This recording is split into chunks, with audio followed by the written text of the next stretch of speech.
अस्सलाम वालेकुम dear students.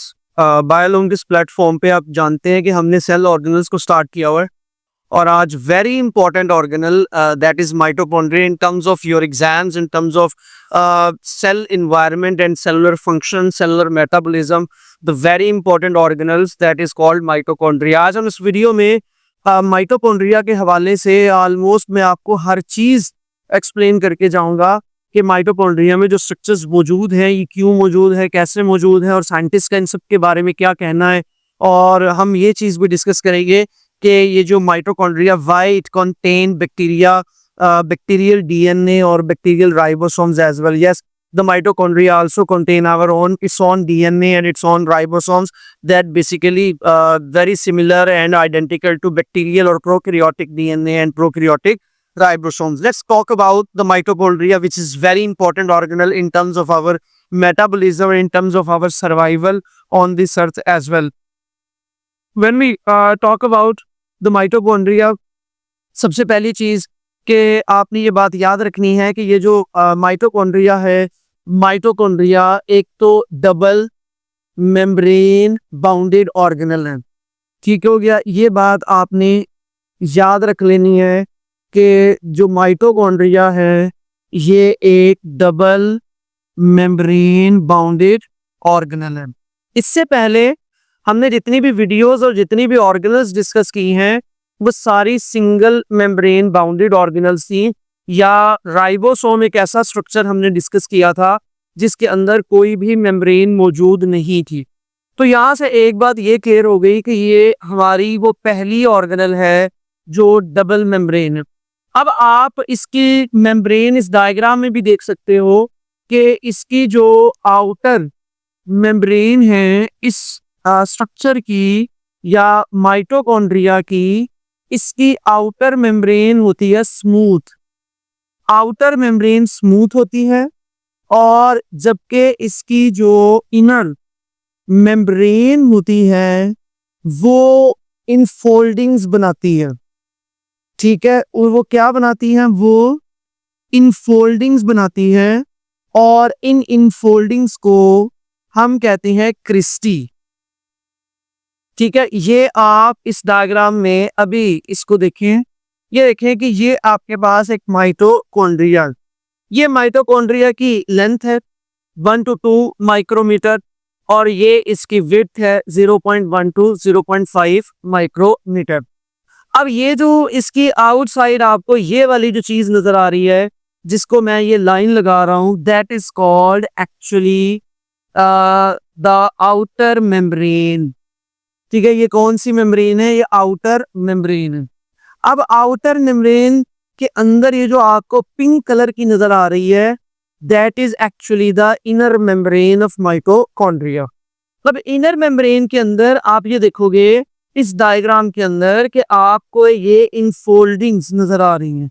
आपको क्या नजर आ रही हैं, आपको ये इनफोल्डिंग्स नजर आ रही हैं, और इन इनफोल्डिंग्स को हम क्या कहते हैं, इन इनफोल्डिंग्स को हम क्रिस्टी कहती हैं। ठीक है, ये क्या है, ये क्रिस्टी है। क्रिस्टी का फंक्शन क्या है, अगर हम क्रिस्टी के फंक्शन की बात करें तो क्रिस्टी ने क्या किया, इंक्रीज सरफेस एरिया। क्रिस्टी ने दरअसल सरफेस एरिया इंक्रीज किया किस चीज का, to carry out the respiratory reactions that will or occur in the mitochondria। अच्छा, स्ट्रक्चर पे वापस आते हैं। अब क्रिस्टी के यहाँ पे आप देखो तो क्रिस्टी आपस में ज्वाइन हो रही है and that is actually called cristae junctions, the border of cristae. अब देखो कि ये क्रिस्टी जो है ये इनर मेम्ब्रेन, ठीक हो गया, इनर मेम्ब्रेन की इन फोल्डिंग्स को कह दिया क्रिस्टी और क्रिस्टी के बॉर्डर्स को कह दिया क्रिस्टी जंक्शंस, और ये आउटर मेम्ब्रेन जो हमारे पास स्मूथ। आपने बात याद रखनी है, between outer membrane and inner membrane there is a space that is called intermembrane space.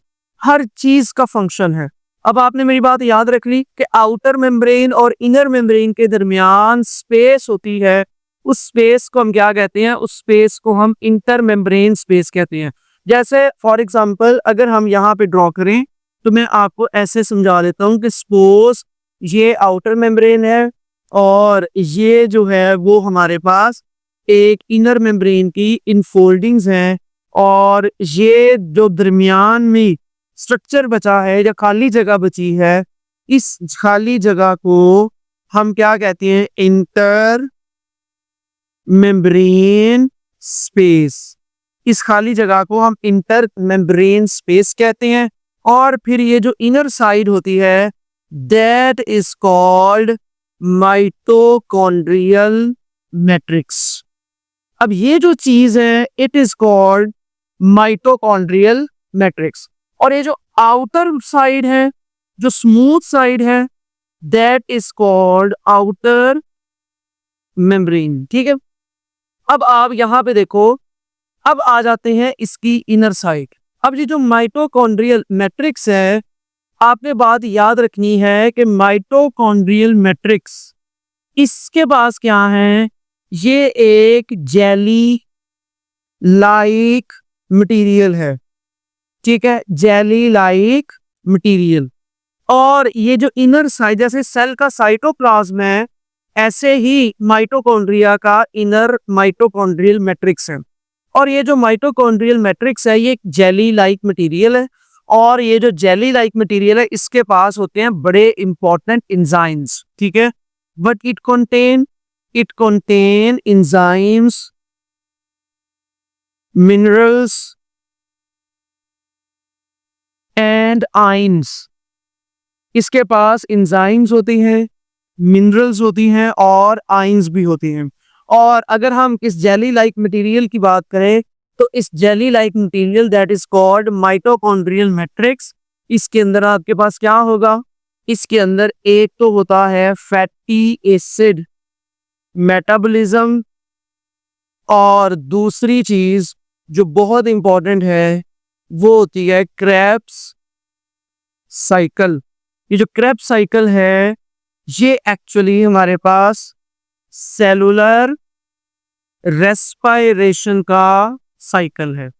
तो ये काम है किस चीज का? माइटोकॉन्ड्रियल मैट्रिक्स का। यहां पे आपने बात याद रख ली कि ये जो डायग्राम के अंदर माइटोकॉन्ड्रियल मैट्रिक्स है, वो हमारे पास क्या करेगा? वो हमारे पास एंजाइम्स कैरी करेगा।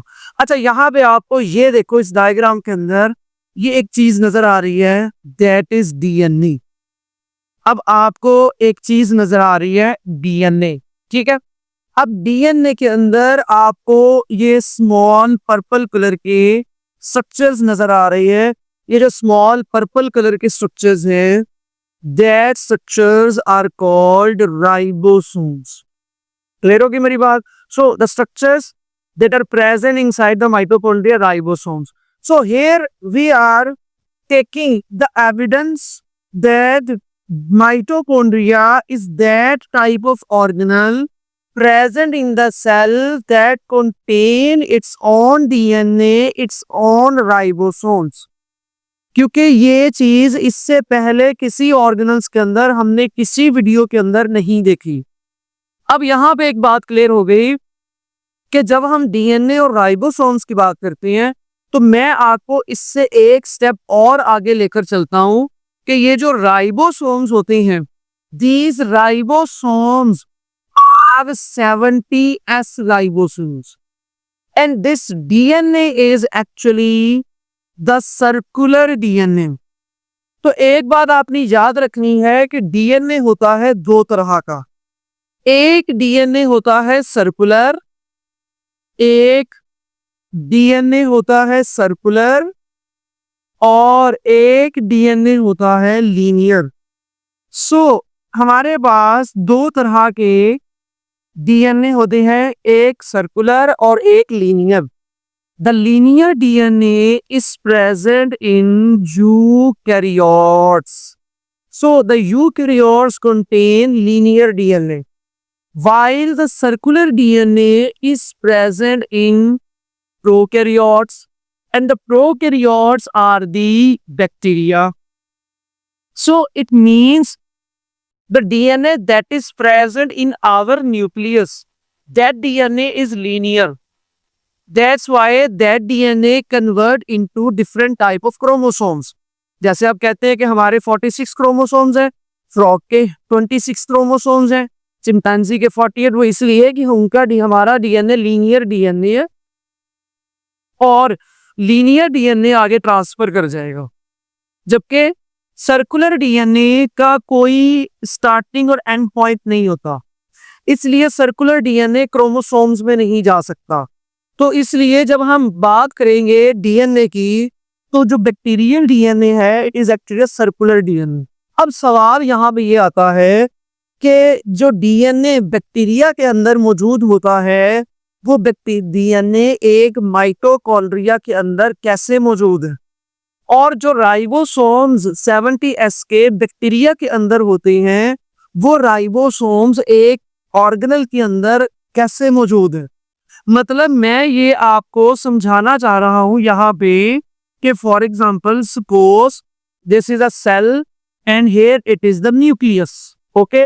और न्यूक्लियस के अंदर एक डीएनए है, that DNA is linear DNA, ठीक है। अब ये जो डीएनए है ये हमारा डीएनए है and that DNA is linear DNA, and inside the cell there is an organelle and that organelle is called mitochondria, और माइटोकॉन्ड्रिया के अंदर एक डीएनए मौजूद है और वो डीएनए सर्कुलर। How strange. और फिर मजे की बात यह है कि अगर मैं आपसे पूछूं कि दीज ऑर्गेनल्स आर लिविंग और नॉन लिविंग, तो आपके पास इसका आंसर बहुत क्लियर होना चाहिए कि organelles are non living structures. क्यों? क्योंकि आप हमेशा से एक डेफिनेशन करती हैं कि cell is the basic structural and functional unit of life. मतलब लाइफ का बेसिक जो यूनिट है वो क्या है? Cell. It means everything that comes before cell will be non living, क्योंकि हमारी ही डेफिनेशन है कि लाइफ शुरू सेल से होती है। तो ऑर्गेनल्स क्या है? Before cell. तो जब ऑर्गेनल्स बिफोर सेल हुई तो ऑर्गेनल्स क्या होंगी? Non living. लेकिन ये जो माइटोकॉन्ड्रिया है, माइटोकॉन्ड्रिया जो है, अगर इसको आप एक सेल से बाहर निकालो और आप इसको एक इसका ऑप्टिमम इन्वायरमेंट दो, तो माइटोकॉन्ड्रिया ग्रो करना शुरू कर देगी लिविंग ऑर्गेनिज्म की तरह। तो क्या माइटोकॉन्ड्रिया फिर हमारे अंदर क्यों मौजूद है, और माइटोकॉन्ड्रिया के अंदर फिर डीएनए और इनके अपने राइबोसोम्स और वो भी बैक्टीरियल नेचर के कैसे मौजूद है? इसका आंसर एक थ्योरी के अंदर फॉल करता है, and that theory is called endosymbiotic theory और एंडोसिम्बियोट। यहां से आपने इस थ्योरी के बारे में भी समझ लेना है, दैट इज कॉल्ड एंडोसिम्बियोट। एंडोसिम्बियोट माइटोकॉन्ड्रिया है हमारे सेल के अंदर, और इस स्ट्रक्चर को या इस प्रोसेस को जो थ्योरी जस्टिफाई करती है, that theory is called endosymbiotic theory. और ये जो एंडोसिम्बायोटिक थ्योरी है, ये थ्योरी एक्चुअली फॉल करती है कि ये जो बैक्टीरिया था, ये जो माइटोकॉन्ड्रिया था, इसके मुताबिक माइटोकॉन्ड्रिया एक इंडिपेंडेंट लिविंग ऑर्गेनिज्म था। अगर मैं बताऊं एंडोसिम्बायोटिक थ्योरी के मुताबिक जो माइटोकॉन्ड्रिया था about billions of years ago, billion of years ago, ये एक इंडिपेंडेंट एरोबिक बैक्टीरिया। तो माइटोकॉन्ड्रिया एक इंडिपेंडेंट एरोबिक बैक्टीरिया था। सपोज ये एक इंडिपेंडेंट एरोबिक बैक्टीरिया, इस माइटोकॉन्ड्रिया को खा लिया एक लार्ज अमीबॉइड बैक्टीरिया ने। एक लार्ज अमीबॉइड बैक्टीरिया, जब इसने इस लार्ज अमीबॉइड बैक्टीरिया ने इसको खाया, तो ये माइटोकॉन्ड्रिया अंदर स्टे कर गया, और इनके मुताबिक ये माइटोकॉन्ड्रिया यहाँ स्टे कर गया। और आज इसलिए आपको एक सेल के अंदर, एक ऑर्गेनिज्म के अंदर एक ऐसी ऑर्गेनल मिलती है जिस ऑर्गेनल को हम क्या कहते हैं? ये माइटोकॉन्ड्रिया है। एक और चीज आपने याद रखनी है कि ये जितने भी माइटोकॉन्ड्रिया होती हैं ये एक एनिमल के अंदर या हमारे अंदर हमारी मदर साइड से आते हैं। तो जो एग सेल के अंदर माइटोकॉन्ड्रिया होती हैं वो आगे डिवाइड करती हैं और उनकी डिवीजन से आगे फिर हमारे अंदर जितने भी माइटोकॉन्ड्रिया होते हैं that comes from our mother side. ये बात भी आपने अब मेरी याद रखनी है। So let's again move towards the mitochondrial structures. जब आप माइटोकॉन्ड्रिया के इनर मेम्ब्रेन के ऊपर देखते हो तो आपको इस माइटोकॉन्ड्रिया के ऊपर कुछ कॉम्प्लेक्सेस नजर आते हैं that are called F0 F1 complex. सही है। तो माइटोकॉन्ड्रिया के ऊपर आपको क्या नजर आते हैं F0 F1 कॉम्प्लेक्स। और ये आप यहाँ पे देखोगे कि हमारे पास यहाँ पे जब इनर मेम्ब्रेन होती है these are the complexes that are present inside the inner membrane of the cristae. Inner membrane of mitochondria भी कह सकते हैं। और ये जो स्ट्रक्चर्स होती हैं ये स्ट्रक्चर्स आपको ऐसे मिलेंगे नोब लाइक। ठीक है, ये नोब लाइक स्ट्रक्चर्स होते हैं। अच्छा, अगर मैं इनको सपोज बताऊं कि ये नोब लाइक स्ट्रक्चर्स का काम क्या है, तो ये नोब लाइक स्ट्रक्चर्स का काम होता है सिंपली, ये जो नोब लाइक स्ट्रक्चर्स होती हैं दीज आर एटीपी सिंथेज। ये एटीपी प्रोड्यूस करेंगे ड्यूरिंग सेलुलर रेस्पिरेशन। तो यहां से एक बात आपकी क्लियर हो गई कि जो एटीपी बनेगी, जो एटीपी सिंथेसिस होगी माइटोकॉन्ड्रिया के अंदर ड्यूरिंग सेलुलर रेस्पिरेशन, वो एटीपी बनेगी क्रिस्टी के ऊपर, inner membrane of mitochondria. Clear. और जो हमारे पास क्रेब्स साइकिल होगा वो कहाँ पे होगा, वो माइटोकॉन्ड्रियल मैट्रिक्स में होगा। तो इसलिए जो क्रिस्टी है जिसका मैंने यहाँ पे लिखा था इंक्रीज सरफेस एरिया, तो अब सरफेस एरिया इंक्रीज करने का हमें क्या फायदा हुआ, तो अब आपको ये कंसेप्ट पूरा क्लियर हो गया कि सरफेस एरिया इंक्रीज करने का हमें ये फायदा हुआ कि हमारी एटीपी ज्यादा बनेगी।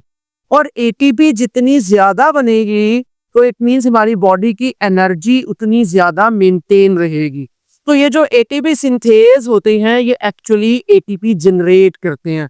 तो यहां से आप एक बात ये भी याद रखेंगे कि number of mitochondria, number of mitochondria in a cell vary with the metabolic activity of the cell। कि ये जो नंबर है माइटोकॉन्ड्रिया का ये सेल की मेटाबॉलिक एक्टिविटी के साथ जो है वो फॉल करेगा। कुछ सेल के पास एक माइटोकॉन्ड्रिया होगा और कुछ सेल्स के पास even hundreds and thousands of mitochondria होंगे। जैसे for example when we talk about the highest number of mitochondria a cell contain, we will just move towards the suppose muscle cell.